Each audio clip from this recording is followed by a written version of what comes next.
Hierdie is my selfverdedigingsliniaal, gemaak om iets te meet en as dit op dit neerkom, heel moontlik myself teen mal iets te verdedig. Hierdie is nie my selfverdedigingsbybel nie. Hy is wel gemaak om te meet my lewe, wat ek mee besig is en hoe naby ek in die wil van die Here is. Hierdie is my selfverdedigingsgrafie. Ek kan diep grawe met hom, maar as die oomblik ooit dit roep, dan kan ek sy skerpkant, wat ontwerp is om redelik skade te maak, gebruik om myself te verdedig.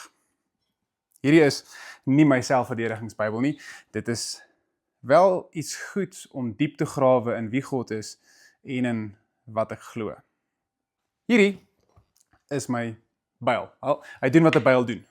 Hy is skerp en lyk gevaarlik, maar hierdie spesifieke byl kan ook gebruik word om jouself te verdedig, maar om te bou, om 'n boot te bou, boom af te kap en regtig iets goeds mee te doen. En al is die letters B-Y-L in die naam, is hierdie Bybel nie noodwendig gemaak vir dieselfde doel as die byl nie. As daar nodig is om te bou en te kap en te skaaf in my lewe, kan ek dit doen. Maar ek weet ook, hierdie boek het baie meer te doen met my verhouding met die Here, as om myself te verdedig teenoor ander. Dis baie keer wat ons mis, is dat ja, daar's 'n geveg, daar's moeilike goed, maar op die uiteinde, dit wat ons voorgemaak is en dit wat die woord voorgemaak is 'n verhouding. Gaan jy sterk word? Ja. Maar ek is nie 100% seker of dit my selfverdedigingsbybel is nie.